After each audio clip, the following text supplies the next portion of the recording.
Ant-Man. Ant-Man. I'm Ant-Man. I'm Ant-Man.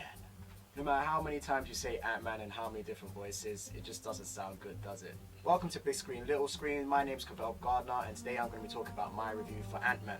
Before I start this review, it's important for me to let you know I am not an Ant-Man fan. I mean, let's review his powers. He's a guy who turns really, really small, who can control insects, who gets enhanced strength. Ant-Man solo against Thanos. I really wonder who would win. However, this is a review of a film, not of Ant-Man as just an independent character, so we're going to let that one slide and talk about the film. Now, in saying that, I really did enjoy this film. The film is largely entertaining. It's not on the same level as Guardians or Winter Soldier, but it's great in its own right, and it sits nicely within the MCU and everything that they're planning to do. The film sticks to one of the basic concepts of film, which is to entertain an audience, which it does, and it does successfully.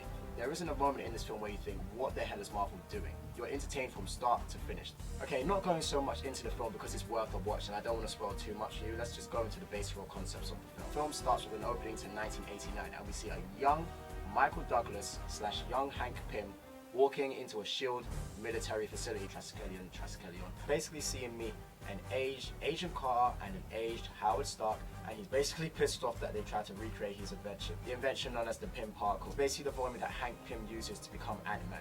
Words are said, but the SHIELD was to recreate the Pym particle so they can use it for their own means. Hank Pym's against this. He says no. One dick in the room is basically saying, you're just angry because your wife's dead. Don't act so high and mighty. Hank Pym switches, gets this guy's head, and slams it against the table. You're like, suddenly, at this point, we've already painted a picture of what we think Hank Pym's gonna be. The nerdy, genius scientist who became a superhero. He's not that at all. Henry Hank Pym is actually an OG. And he says to all three of them in the room, as long as I'm still alive, you'll never get that formula. Original gangster. A few decades later, we're introduced to Scott Lang, a convict who's just about to be released from prison. And if you've seen the trailer, you know that Scott Lang is the Ant-Man of the modern day. So you assume that, okay, this is a story of a bad guy going good. It's a redemption story. If you assume that from seeing the trailer, you're half right. There are dozens of elements in this film that we've seen 1,000 times in just normal film, not superhero genre film. For example, the redemption part of the film is about Scott trying to do right by his daughter. He's missed a lot of her life because he was a criminal, and now he's just trying to do the right things to be the hero that his daughter has always seen him to be. It hits you right here when you see Scott interacting with his daughter in scenes, which is in parallel because Hank Pym is trying to do right by his daughter. She once saw him as a hero, now she doesn't because of the dramatic past that they've had. But that's the story stuff, so let's go back to the action. Now, our older Hank Pym has retired from being Ant-Man, and he's actually opened up his own company, but he doesn't actually run it anymore. His assistant / protege is now running it, Darren Cross. Now, to be less articulate with how Darren Cross is portrayed in this film, he's a dick. He's like, oh hi, Hank, it's so good to see you, it's been so long. Oh, look at me, I'm a big corporate big shot now that I've taken over your company. Oh yeah, I figured out how to make the Pym particle and I'm going to mass produce it and weaponize it and sell it to the highest bidder. Dick. Hank is basically concerned now because he believes if he leaves his technology in Darren's hands, the whole world's going to go to shit. There's just tons of miniature assassins flying around shooting people and everything. So Hank is basically like, crap, I need to do something about it. Darren Cross is played by Corey Straw.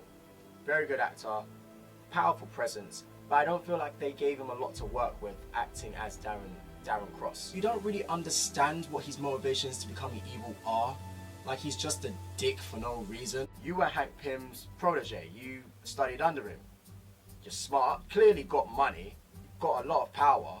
Why are you the bad guy? He just wants to recreate the Pym particle and sell it to the highest bidder because, well, he just wants to do that. Dick! So the plot moves forward and Hank basically recruits Scott to be the Ant-Man. The plan is to break into the lab, destroy the Yellow Jacket, destroy the research for the Pym particle, and fly out there into the sunset. That's the plan.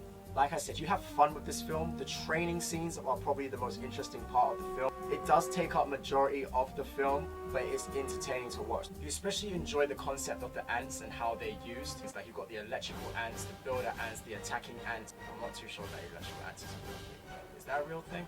It's just interesting to watch. I mean, I didn't think I could ever enjoy a film that has a lot to do with ants. The fact that I can stand here and say I enjoyed a film that had a lot to do with ants, and there was a lot of scenes including a lot of use with ants, says a lot about the film in total. Things to enjoy about this film, for example, is the fight choreography. It's amazing. The edits and jump cuts between Scott fighting at full size and fighting at ant size level is amazing. It's well done and it's well performed and it's executed nicely. What I love most about this film, and just the Marvel franchise in itself, is that it was able to take a concept like Ant-Man, make it into a film, and make it enjoyable, relevant, and entertaining in every age group. A child can enjoy this, a teenager can enjoy this, and an adult can enjoy this film. That's what makes it so good. A lot of things that this film does as well, it addresses some of the key things that we wonder in every single film. Why the hell don't you just call the Avengers? But you will have to watch the film to find out about that. Like I said at the beginning of this review, you think about Ant-Man in general, he doesn't sound like an interesting character. His skill set and powers is like, but they make it great. They make his powers something that you actually want to have if you became a superhero. It delivers the story well, the acting is great, it fits in with the Marvel Cinematic Universe well. It's just a good film all around. Granted, there were some problems with the film like there are for every film. Ant-Man, all in all, good film, worth seeing in cinema, not just in your living room TV on pirate. When you see this film, you actually find that Hank addresses the fact of infinite shrinking. The idea that you can actually keep on shrinking and shrinking and shrinking infinitely to the point where you enter a whole new dimension. Any concept that makes you think about the concept after the film is worth doing. I would say that Ant-Man is a hybrid film. It's a bit Ocean's 11, it's a bit Iron Man, and it's a bit comedy, all rolled into a nice neat ball in the cinematic universe. So the Ant-Man film, guys, if you haven't seen it already, tell me, do you think you're gonna see it? If you have seen it, tell me what you think in the comments below. Also, don't forget to like and subscribe to my page and watch my next review, which is gonna be about the review of the Suicide Squad trailer. Okay, actually, I'm gonna change it up today. Pin particle.